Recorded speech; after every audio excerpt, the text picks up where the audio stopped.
উত্তর পূর্ব ভারতের সবচেয়ে জনপ্রিয় রাজ্য হল মেঘালয়।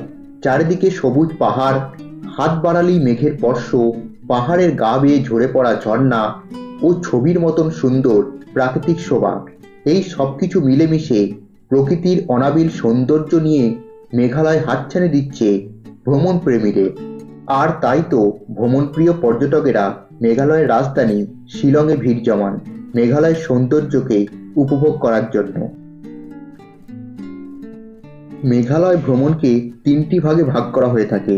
প্রথম দিন পৃথিবীর সর্বাধিক বৃষ্টিপাতযুক্ত অঞ্চল চেরাপুঞ্জিকে কেন্দ্র করে, দ্বিতীয় দিন স্বচ্ছ জলের নদী ডাউকিকে কেন্দ্র করে ও তৃতীয় দিন শিলংয়ের লোকাল দর্শনীয় স্থানগুলিকে কেন্দ্র করে।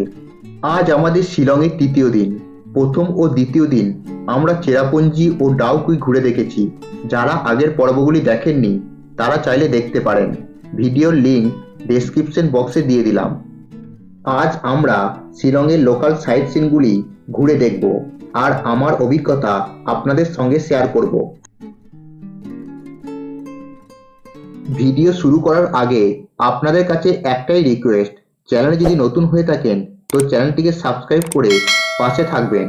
আপনাদের একটি সাবস্ক্রাইব আমাদের মতন ছোট ইউটিউব চ্যানেলকে এগিয়ে নিয়ে যেতে সাহায্য করে। চলুন ভিডিও শুরু করা যাক।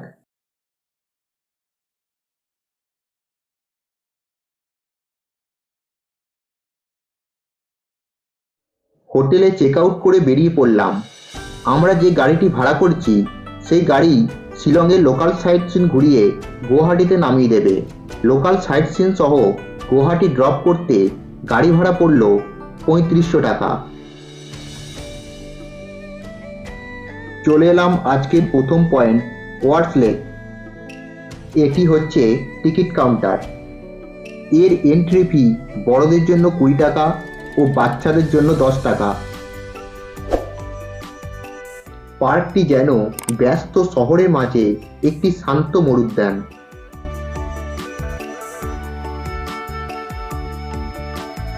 লেকে বোটিংয়েরও ব্যবস্থা রয়েছে, আপনারা চাইলে এখানে বোটিংও করতে পারেন।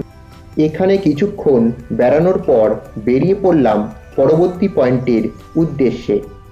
চলে এলাম আজকের পরবর্তী পয়েন্ট, এলিফ্যান্ট ফলসে।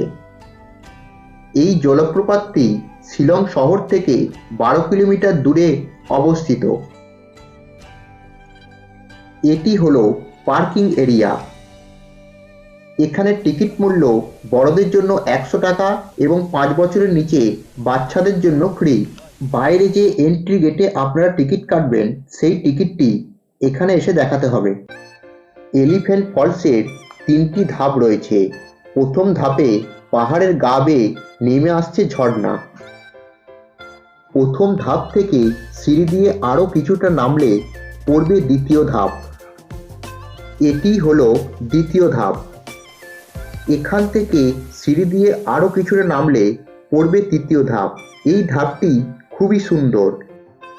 এই ঝর্ণাটি এলিফ্যান্ট ফলস বলার কারণ হলো এখানে একটি পাথর ছিল যেটি কিছুটা হাতির মতো দেখতে, তাই ব্রিটিশরা এর নাম দিয়েছিল এলিফ্যান্ট ফলস।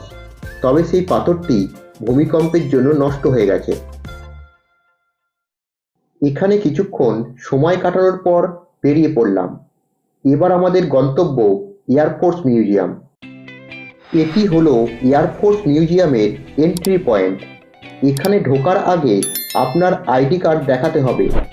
এন্ট্রি ফি এখানে 40 টাকা পার হেড।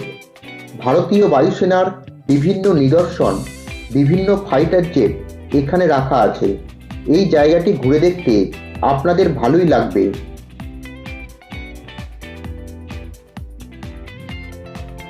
এরপর চলে এলাম ডন বস্কো মিউজিয়ামে। এখানে এন্ট্রি ফি 100 টাকা। এছাড়া আপনারা যদি ক্যামেরা করতে চান তাহলে আরও 100 টাকা করে পড়বে। ভিডিওগ্রাফি অ্যালাউ নয়। সামনে যেটি দেখছেন এটি হলো টিকিট কাউন্টার। মিউজিয়ামটি 7 তলা। মিউজিয়ামটি ভালোভাবে ঘুরে দেখলে উত্তর পূর্ব ভারতের শিল্প সংস্কৃতি ও জীবনযাপন সম্পর্কে জানতে পারবেন। এছাড়াও আরেকটি চার্চ হলো ক্যাথেড্রাল চার্চ। এই চার্চটি শিলংয়ের সবচেয়ে বড় চার্চ। এরপর চলে এলাম উমিয়াম লেকে। এখানে এন্ট্রি ফি 60 টাকা পার পার্সন। এই লেকটির স্থানীয় নাম হলো বড়াপানি। উমিয়ম কোনো প্রাকৃতিক লেক নয়। 1960 সালে বিদ্যুৎ তৈরির লক্ষ্যে উমিয়ম নদীতে বাঁধ দিয়ে এই সুবিশাল জলাধার তৈরি করা হয়। সামনে যেটি দেখতে পাচ্ছেন ওটি হলো টিকিট কাউন্টার। ওখান থেকে আপনাদের টিকিট কাটতে হবে। এখানে দুই ধরনের বোট রয়েছে। 10 সিটার বোটের ভাড়া 1180 টাকা ও 3 সিটার বোটের ভাড়া 472 টাকা। এখানকার শান্ত পরিবেশ আপনাদের খুবই ভালো লাগবে। এছাড়াও আপনারা দেখে নিতে পারেন শিলং পিক ও শিলং গল্ফ কোর্স। এখানেই শেষ হলো আমাদের আজকের লোকাল সাইট সিন। এখান থেকে আমাদের গাড়ি পৌঁছে দেবে গুয়াহাটিতে। আজকের রাতটা গুয়াহাটিতে স্টে করব। পরের দিন সকালে সরাইঘাট ধরে রওনা দেবো বাড়ির উদ্দেশ্যে।